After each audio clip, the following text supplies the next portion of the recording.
In today's video, I'm going to teach you QuickBooks, how to use discounts. If you want to offer promotions, reward loyal customers, or simply adjust pricing on an invoice.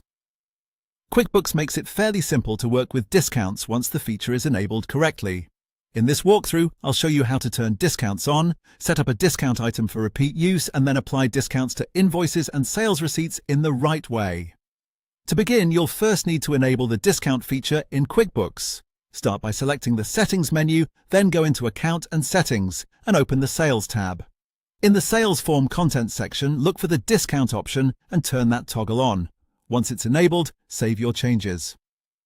This step is important because, without it, the discount fields and options won't appear when you create sales forms.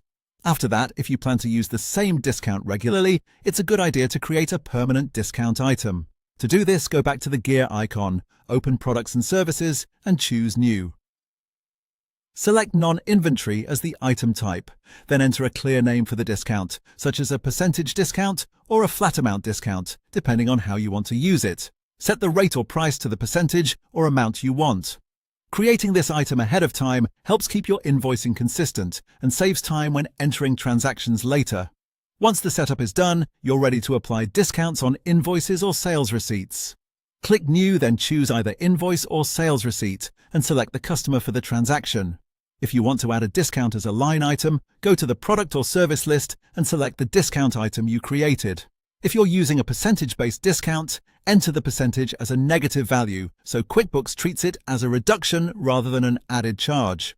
If your goal is to discount the entire subtotal instead of just adding a discount line, use the discount tool in the Total section of the invoice. There you can choose whether the discount is a percentage or a dollar amount, and then enter the value you want to apply. This is especially useful when you want the reduction to affect the whole transaction instead of one specific line.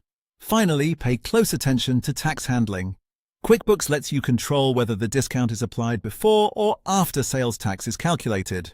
You can manage that using the setting next to the discount field. This matters because it can change the final total, so make sure it matches your business rules and local tax requirements. And that's how to use discounts in QuickBooks clearly and efficiently.